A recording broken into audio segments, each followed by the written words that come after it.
ಈಗ ಸೆಂಟ್ರಲ್ ಜೈಲಿಗೆ ಹೋಗಿದ್ದೆ. ನಮ್ಮ MLAಗಳು ಪಾಪ ರಾಜಕೀಯವಾಗಿ ಅವರು ಭಾಳ ದೊಡ್ಡ ಷಡ್ಯಂತ್ರ ನಡೆಸಿ ಅವ್ರನ್ನ ಎಲ್ಲ ಜೈಲಿಗೆ ಹಾಕಿದ್ದಾರೆ. ಅವರಿಬ್ಬರಿಗೂ ಮಾತಾಡಿ ಧೈರ್ಯ ಹೇಳ್ಬಿಟ್ಟು ಬಂದ್ವಿ. ಸರ್, ಇವತ್ತು ಫೋನ್ ಮೂಲಕ ಖರ್ಗೆ ಅವ್ರ ಜೊತೆ CM ಅವರು ಮಾತಾಡಿದ್ದಾರೆ. ನಾಳೆ ಅವ್ರ ಭೇಟಿಗೆ ಏನೋ ಟೈಮ್ ಕೊಟ್ಟಿದ್ದಾರೆ ಅಂತೆ ಸರ್. ತಪ್ಪೇನಿದೆ? ತಪ್ಪೇನಿಲ್ಲ. ಏನು ಅವ್ರು ಮಾತಾಡಬಾರ್ದಾ? ಸರಿ, ಒಬ್ಬ ಮುಖ್ಯಮಂತ್ರಿಗಳು AICC ಅಧ್ಯಕ್ಷರ ಹತ್ರ ಏನಾದ್ರು ಮಾತಾಡಬೇಕು ಅಂದ್ರೆ ಮಾತಾಡ್ತಾರೆ, ತಪ್ಪೇನಿಲ್ಲ. ಈಗ ಸೆಂಟ್ರಲ್ ಜೈಲಿಗೆ ಹೋಗಿದ್ದೆ. ನಮ್ಮ MLAಗಳು ಪಾಪ ರಾಜಕೀಯವಾಗಿ ಅವರು ಭಾಳ ದೊಡ್ಡ ಷಡ್ಯಂತ್ರ ನಡೆಸಿ ಅವ್ರನ್ನ ಎಲ್ಲ ಜೈಲಿಗೆ ಹಾಕಿದ್ದಾರೆ. ಅವರಿಬ್ಬರಿಗೂ ಮಾತಾಡಿ ಧೈರ್ಯ ಹೇಳ್ಬಿಟ್ಟು ಬಂದ್ವಿ. ಸರ್, ಇವತ್ತು ಫೋನ್ ಮೂಲಕ ಖರ್ಗೆ ಅವ್ರ ಜೊತೆ CM ಅವರು ಮಾತಾಡಿದ್ದಾರೆ. ನಾಳೆ ಅವ್ರ ಭೇಟಿಗೆ ಏನೋ ಟೈಮ್ ಕೊಟ್ಟಿದ್ದಾರೆ ಅಂತೆ ಸರ್. ತಪ್ಪೇನಿದೆ? ತಪ್ಪೇನಿಲ್ಲ. ಏನು ಅವ್ರು ಮಾತಾಡಬಾರ್ದಾ?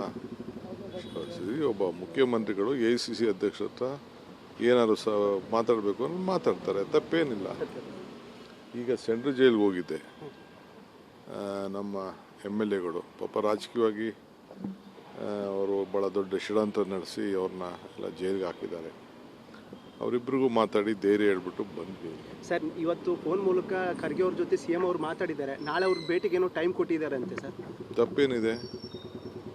ತಪ್ಪೇನಿಲ್ಲ. ಏನು ಅವ್ರು ಮಾತಾಡಬಾರ್ದಾ? ಸರಿ, ಒಬ್ಬ ಮುಖ್ಯಮಂತ್ರಿಗಳು AICC ಅಧ್ಯಕ್ಷರ ಹತ್ರ ಏನಾದ್ರು ಮಾತಾಡಬೇಕು ಅಂದ್ರೆ ಮಾತಾಡ್ತಾರೆ, ತಪ್ಪೇನಿಲ್ಲ.